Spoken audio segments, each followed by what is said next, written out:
Dis-moi Mobility Urban, que sont les Electric Games? Bonjour, je suis Bérangère de Mobility Urban. Bienvenue sur nos podcasts. Aujourd'hui, on répond à la question « Qu'est-ce que sont les Electric Games ?» et surtout, quand auront-ils lieu? En effet, l'édition 2020 de ce festival de la glisse électrique aurait dû se tenir les 13 et 14 juin. Mais en raison de la crise sanitaire qui nous occupe, ils auront finalement lieu le 3 octobre prochain. Que vous soyez wheeler, trotteur, skater ou même one-wheeler, Grégoire que nous recevons nous dit tout sur ce qui nous y attendra. Bonjour Grégoire, est-ce que tu peux te présenter? Bonjour, je m'appelle Grégoire et j'habite à Montségur depuis 2017 et je suis l'organisateur des Electric Games. Alors c'est quoi les Electric Games? Alors les Electric Games, c'est à la fois une rencontre, un festival et des compétitions qui réunissent les passionnés de glisse électrique. Des gens qui viennent de France, d'Europe et d'ailleurs se réunissent pendant un long week-end pour partager ensemble leur passion de la glisse électrique. Et ça se passe où? Eh bien, ça se passe à Montségur. Montségur, c'est un petit village d'environ 1500 habitants qui est dans le sud Gironde, à 60 km de Bordeaux environ. C'est un petit village super agréable avec toutes les commodités. On est extrêmement bien accueillis. Il y a beaucoup de tourisme et donc beaucoup d'habitude de recevoir les gens. Et c'est un village qui s'est merveilleusement adapté aux Electric Games. Et pourquoi avoir choisi Montségur pour les Electric Games? Montségur, c'est un petit village qui est vraiment génial. Il y a plein de dénivelés, il y a un parcours cross qui est juste fantastique à dessiner avec l'existant. C'est des petites rues vraiment sympas avec du beau goudron. Il y a une place carrée avec une halle à l'intérieur qui est géniale. Donc tout le monde connaît la halle de Montségur maintenant un petit peu avec les vidéos. Et donc tout ça concourt à ce que ce soit vraiment un petit village de bonne taille pour organiser cet événement. Parce qu'en plus, on a tout le concours du village, les services techniques, la commune, tout le monde nous aide. Et ça, c'est vraiment indispensable pour que ça soit une belle réussite. Ça, c'est vrai qu'on est en immersion totale dans le village, complètement fermé pour les wheelers et les électroteurs. Et c'est super agréable, j'avoue. Et dis-nous, qui est-ce qui peut participer à cet événement? Est-ce qu'il faut des compétences particulières? Est-ce qu'il y a un niveau requis? Non, il n'y a aucun niveau requis. On n'a qu'au contraire, c'est vraiment le principal but à la base, c'est des rencontres. Donc vous pouvez pratiquer tout type d'engins, même non électrifiés. On n'est pas du tout sectaire. Tous les engins électriques, bien sûr, sont les bienvenus. On est là pour partager nos passions. Après, il n'y a pas de niveau requis dans le sens où il y a à la fois des compétitions, effectivement, il y a des classements. Mais il y a aussi plein d'activités et de jeux et de moments conviviaux où peu importe le classement. Et puis il y a aussi tous ceux qui viennent faire les compètes pour l'esprit de compétition et s'amuser, sachant qu'ils n'ont pas forcément de grandes chances de monter sur le podium, mais le principal, c'est, comme on dit, c'est de participer. Donc non, on accueille vraiment tout le monde tout le week-end. Vous avez un engin, vous venez. Vous n'avez pas d'engin, vous pouvez venir. Il y aura des choses à tester, à découvrir, à louer. Il y a plein de choses à faire à Montségur. Voilà. Et d'ailleurs, en fait, est-ce que c'est ouvert à quel type d'engin? Donc, tu viens de dire électrique, non électrique. Donc, il y aura des roues, des trottinettes, des one-wheel, des skates. Plusieurs types de skates, mountain board ou skate classique. Il y a deux catégories. Il y a la catégorie street, avec des petites roues en uréthane, des roues non gonflables. Et après, on aura aussi les IMTB, e-mountain board, donc les gros skates qu'on a vus, qui ont des performances assez spectaculaires en tout terrain. Voilà, donc ça fait deux catégories distinctes en skate. Après, une catégorie donc de one wheel. En trot, on va avoir plusieurs catégories parce qu'on va avoir des grandes roues, des petites roues, puis des différentes puissances. Donc il y aura quand même des sous-catégories un petit peu pour voir où pour pouvoir un peu se mesurer avec les gens de sa catégorie. En roue, c'est pareil. On va avoir, donc cette année, on reproduit les trois catégories de puissance. Et par contre, on va mettre en place des catégories adolescents parce qu'on a vu qu'il y avait beaucoup de problèmes à ce niveau-là, des enfants plus ou moins âgés avec des roues plus ou moins puissantes, du coup, qui laissaient aucune chance à d'autres. Du coup, il y a une catégorie ado 12-14 ans avec des roues limitées à 1500 watts. Voilà. Donc au-delà de 14 ans, on est dans les adultes. Et en dessous, il y aura une catégorie 7-12 ans. Donc là aussi, on sera limité à 1500 watts de mémoire. Voilà, où on essaiera aussi d'harmoniser un petit peu pour que les performances et les compétiteurs soient un petit peu à armes égales. D'accord, ça c'est intéressant. Et donc tu as évoqué rapidement que ça peut être ouvert à l'international. Ça veut dire que du coup, il y a des gens qui vont venir d'ailleurs. Ben, on espère. Effectivement, l'actualité aujourd'hui est quand même un petit peu incertaine à ce niveau. Mais bon, avant que cette crise éclate, on était effectivement sur une probabilité d'avoir plus d'une dizaine de nationalités, voire 12, en étant optimiste, qui seraient chauds pour venir en découdre aux Electric Games. Donc des Russes, des Chinois, Polonais, Allemands, tous les pays européens quasiment représentés. Donc on est super content que ça s'ouvre international, effectivement. Et puis on est en discussion aussi avec le Float Life Festival, qui est un gros festival de One Wheel aux États-Unis, à Asheville, avec lesquels on est en discussion, on aimerait faire des choses ensemble. Voilà. Oui, et bien sûr les Belges. Il nous a pas cités, mais ils sont tellement intégrés qu'on a l'impression qu'ils sont même plus. Voilà. On les présente même plus. Non, mais les Belges, ce sont nos frères de Wheel depuis le début. Ils sont venus. Moi, je suis venu, on est venu. Enfin, voilà, les Belges, ils seront toujours plus nombreux, c'est sûr, cette année aux Electric Games. Super. Alors, pour en venir aux Electric Games eux-mêmes, il y a quoi comme type d'épreuve? Donc, on reproduit les épreuves de l'an dernier, à la base. Donc, il y aura un parcours off-road, qui va être un petit peu modifié quand même. On va pas faire la même trace pour que ce soit un petit peu sympa, et puis on va adapter. Il y avait des critiques un petit peu dont on a tenu compte. Alors, sur le parcours off-road, justement, on sait que l'année dernière, il y a la proximité de l'eau, il y avait eu 2-3 incidents. Est-ce que cette année, ça va être sécurisé? Oui, ça va être sécurisé, bien évidemment. On va faire un maximum pour sécuriser la zone. Par contre, on peut pas non plus sécuriser tout le long du draw. Et puis une roue lancée à pleine vitesse, si c'est un ballot, ça va, mais si c'est un filet, etc. Donc oui, on va tout faire en sorte de prévenir ce type d'incident à l'avenir. Il faudra quand même que chacun maîtrise aussi son passage aux endroits délicats.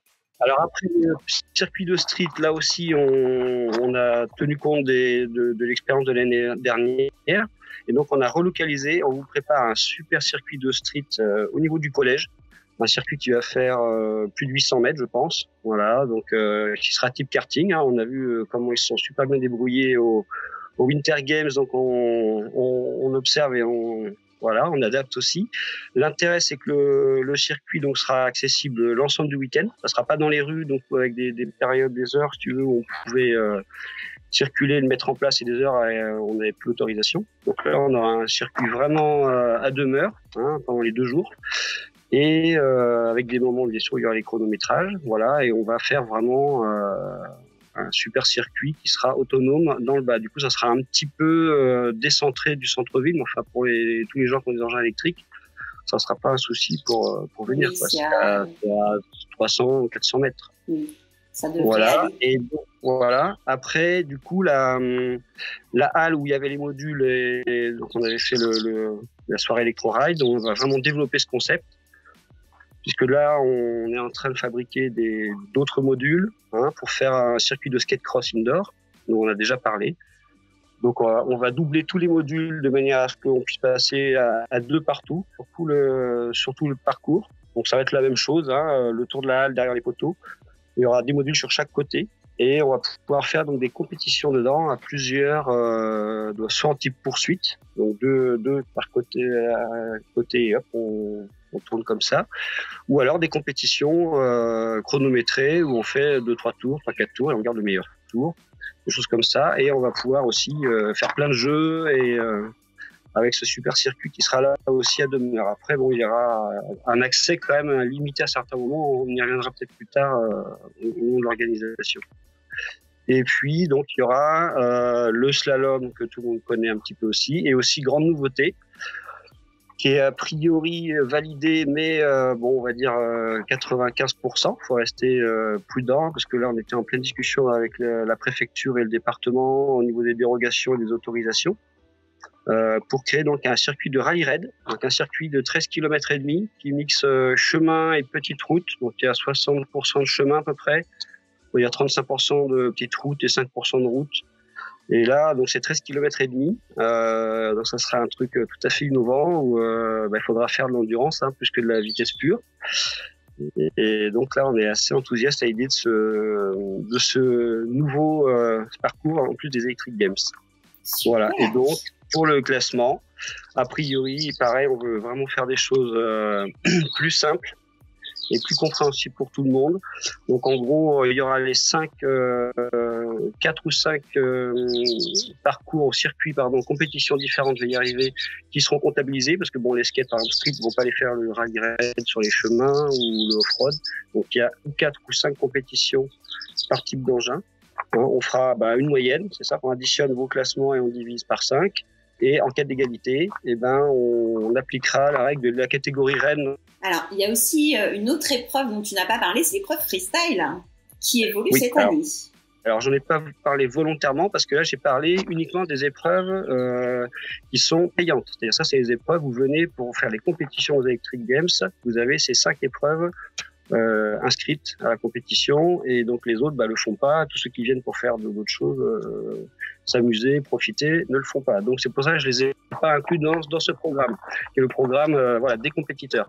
Donc à côté de ça, effectivement, il y a des activités donc pour tout le monde, wheelers et passionnés et trotteurs, etc. Donc il y a notamment des balades, des jeux et aussi effectivement une épreuve de freestyle. Donc l'épreuve de freestyle cette année, elle évolue. On a vu déjà des petits tutos avec Daniele donc on propose de faire à chacun de s'entraîner ici les Electric Games. Alors on aura peut-être plus de temps que prévu en plus, on verra bien comment on pourra faire l'édition. Mais en tout cas, vous aurez donc 3 figures imposées à faire dans un temps relativement court. Je sais pas s'il est défini, mais enfin ça sera quelques minutes. Et donc il faudra produire le programme imposé avec tout ce qu'on souhaite inventer soi-même en termes de mise en scène, musique, façon d'être pour susciter l'intérêt du public, puisque c'est les applaudissements du public qui détermineront qui est le gagnant. Voilà, sachant que c'est quand même avant tout bon enfant. Et il y aura également aussi, normalement, donc des épreuves de freestyle aussi, destination des trots, des one wheel, des skates. On discute avec les uns les autres pour leur voir avec eux ce qu'ils peuvent nous montrer pendant ce moment, donc qui sera le samedi en début de soirée où on fera un grand moment freestyle. Alors, il y aura aussi un tournoi de polo wheel. Voilà, tout à fait. Voilà. Alors le tournoi de polo wheel qu'on connaît bien maintenant et qui est vraiment aussi une attraction pendant les Electric Games, parce que c'est vrai qu'il faut réunir pas mal de monde et là c'est l'occasion. Donc ça se déroule dans la cour de l'école de récréation. Alors a priori c'est à cet endroit-là, mais ça peut évoluer, on verra parce qu'il peut y avoir des modifications. Donc là effectivement on propose à toutes les équipes européennes et régionales de venir s'affronter. Donc c'est pareil. Dès que vous le pourrez, n'hésitez pas à vous entraîner au polo wheel pour venir en découdre. Et donc toutes ces épreuves, que ce soit le freestyle et l'inscription, le polo wheel et les balades, parce qu'on n'a pas parlé des balades, mais il y a aussi des balades. Les balades cette année aux Electric Games, il y a des chouettes projets. On a créé 5 circuits qui représentent environ 110 km dans de petites routes. Donc il y aura une appli avec les circuits balisés. D'accord, donc si on résume bien, il y a une partie compétition avec du off-road, des parcours street et des petites épreuves surprises qui vont avoir lieu. Donc ça, c'est ouvert aux compétiteurs. Et de l'autre côté, il y aura concours de freestyle, polo wheel, dont on mettra les liens vers la vidéo de Daniele qui explique les 3-4 figures de base pour le freestyle et les règles du polo wheel. Pareil, on mettra un petit lien pour ceux qui ne connaissent pas encore. Et donc des balades, ça ouverte à tous, sans forcément qu'on soit inscrit aux épreuves. C'est bien ça ? Voilà. En plus de toutes ces animations, c'est déjà très riche, il y aura des animations musicales le soir, la nuit. C'est aussi la fête. Tout à fait. C'est la fête, exactement. Donc il y aura des animations, mais surtout, ce qu'il faut aussi retenir, c'est qu'il y aura des choses qui vont se chevaucher. Parce on n'a pas tout énuméré. Et oui, il y a encore d'autres choses. C'est hyper condensé cette année. Il y a aussi des challenges et des jeux. A priori, on va faire des jeux style interwheel. Donc, on a plein d'idées à venir. On bosse avec plein de passionnés sur des super idées. Mais le temps est compté. C'est-à-dire que si on commence à vouloir faire à un moment les compétitions, à un moment les challenges, à un moment le freestyle, ça, matériellement, on n'aura pas le temps de tout faire. Donc, il y aura des moments, il faudra que les gens fassent des choix. Donc, tout le monde est libre d'organiser un peu son week-end avec un tas d'activités à la carte. exactement. Sachant qu'il faudra piocher et dire, bah, tout à l'heure je fais ça, tout à l'heure je fais ça. Donc, on va essayer aussi d'organiser bien la communication autour de ça, pour que ce soit bien lisible, parce que c'est quand même pas évident aussi pour tout le monde de s'y retrouver. Donc il y aura des soirées musicales effectivement, hein, il y aura un groupe sur scène pendant 1 heure et demie, et puis il y aura des DJ qui vont se relayer. Si des gens veulent venir faire un petit buzz sur scène, s'amuser entre eux, aucun problème, ils sont les bienvenus, hein. On a tout le matériel pour tous les musiciens qui voudraient participer.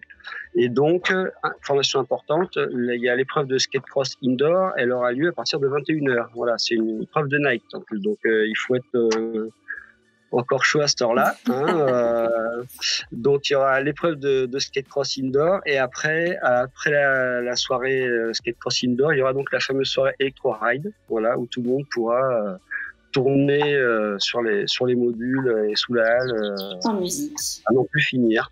Fantastique, ça donne vraiment envie, c'est vraiment une ambiance festival, hein, ces Electric Games. Ouais, génial.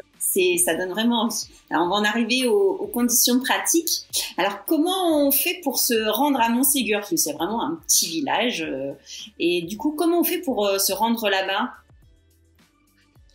Donc pour se rendre à Montségur, vous pouvez, il y a le train, hein, il y a une gare à l'Aréole, donc qui est à 15 km de Montségur, et on met en place un service de navette gratuite pour tous ceux qui viendraient donc par le train, pour pouvoir faire les 15 derniers kilomètres sans problème. Il y a un formulaire de réservation de la navette, et après on gère, on voit avec vous les horaires et on vient vous chercher et on vous ramène également. Quelles sont les possibilités de se loger aussi à Montségur? Alors, on peut se loger dans plein d'endroits, c'est vraiment pas un souci. En premier lieu, on propose un espace camping gratuit, donc à peu près à 200-300 mètres du centre-ville. Donc, vous pouvez planter votre tente, mettre un petit camping-car. Il y a différentes zones par affinité, donc c'est très sympa. Ça fait la fête pas mal en soirée, donc c'est moins évident le matin pour les compétitions. Bon, ça, c'est chacun qui voit. Après, sinon, il y a pas mal de chambres d'hôtes, gîtes à disposition, hein. On a le bureau du tourisme à Montségur qui est là pour renseigner tout le monde. Et sur le site web, on a mis récemment donc une liste actualisée d'hébergements disponibles avec les contacts des personnes. Et donc pour s'inscrire à la compétition, ça se passe sur le site des Electric Games, et combien ça coûte? Ouais, donc vous avez une inscription en ligne sur le site des Electric Games jusqu'au 10 juin, je crois. Donc c'est 30 €, hein, quelle que soit la compétition. Sauf pour les skates où il y a un pack, parce qu'on a eu des skateurs qui sont férus des deux types de skates, donc qui vont faire les deux catégories, hein, donc il y a un prix particulier pour cela, mais sinon c'est 30 € en ligne pour tout le monde, et à partir du 10 juin, attention, ça sera 45 € après sur place en arrivant. C'est quand même très pénible et compliqué pour nous à gérer, donc vraiment que les gens s'inscrivent à l'avance. Voilà, donc c'est plutôt en ligne avant le 10 juin. D'accord. Donc, inscription en ligne sur le site Electric Games. On mettra aussi la description sous cette vidéo ou sous ce podcast. Et donc, inscription avant le 10 juin, 30 € pour les épreuves et pour pouvoir participer à ce week-end de folie. Eh bien, merci. Je crois Est-ce que tu as quelque chose à rajouter, Greg? Ouais, tout à fait. J'ai à rajouter qu'on n'a pas parlé de la restauration, hein, parce que on vous accueille à Montségur dans un terroir du sud-ouest où vous allez avoir pour les gourmands quantité de bonnes choses à manger et à boire, pas trop hein, quand même, parce qu'on est sur des engins roulants. Mais bon, il faut savoir déguster avec modération du bon vin de Bordeaux. Hein, dans l'entre-deux-mer, on est donc il y a des très très bons produits du terroir pour ceux qui aiment. Donc pour ceux qui s'inquiétaient aussi de savoir qu'est-ce qu'on mange à Montségur il y a plein de restos, il y a des bars, il y a une supérette, on a tout ce qu'il faut, on est super bien. Donc ne soyez pas inquiets, vous ne partirez pas le ventre vide. Alors il faut savoir effectivement que il y en a pour tout le monde. On peut avoir ou un snack ou effectivement un restaurant gastronomique qui vaut le détour d'ailleurs, hein, si jamais vous êtes tenté pendant le week-end. Il y a vraiment ou du snack à emporter, il y a vraiment pour tous les goûts. Ouais, tout à fait, voilà. C'est vraiment le week-end à la carte, et pour les épreuves et pour les entre-épreuves. Donc c'est vraiment, il ne faut pas rater les Electric Games, vraiment. Mais merci Grégoire pour toutes ces précisions. J'espère qu'on se retrouve là-bas, hein, qu'on puisse tous s'y retrouver et profiter de ces moments ensemble. C'est clair qu'on a tous hâte. À très bientôt aux Electric Games. C'est clair. Merci. Allez, à bientôt. Au revoir.